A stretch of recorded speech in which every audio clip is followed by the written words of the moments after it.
Please అండి, దయచేసి ఒక లైక్ చేసి చివరి వరకు చూడండి. ఈ వీడియో చాలా బాగుంటుంది.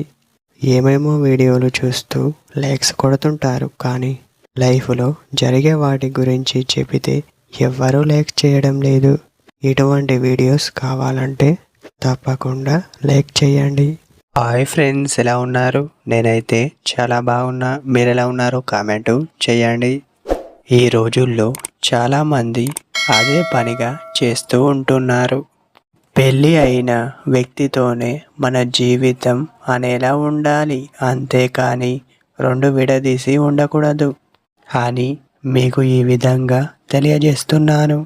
మనిషికి జీవితం ఒకేసారి ఉంటుంది, మళ్ళీ మరొక జన్మ ఉంటే చూసేది. అందువలనే మనం వెనుక ముందు ఆలోచించి నిర్ణయాలు తీసుకుంటే బాగుంటుంది అని చెప్పవచ్చు. కొందరు ఈ రెండు విధాలుగా చేస్తూ ఉంటారు. మొదటిది, ముందు ఉన్న వాళ్ళ లవర్తో ఫోన్స్లో టచ్లో ఉండడం. రెండవది చూస్తే పెళ్ళి అయిన వ్యక్తిని పట్టించుకోకపోవడం వంటివి చేస్తున్నారు.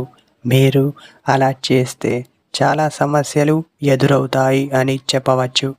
మరొకటి, మోసం చేయకుండా ఉన్న దాంట్లో ఆనందంగా ఉండటం చాలా వరకు మంచిది అని చెప్పవచ్చు.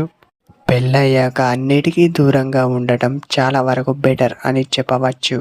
మీరు అన్ని వదిలేసి చెప్పిన విధంగా ఉంటే జీవితం అద్భుతంగా ఉంటుంది అని చెప్పవచ్చు. ఇదే ఫ్రెండ్స్ టుడే మన వీడియో. మరొక వీడియోతో మళ్ళీ కలుద్దాం.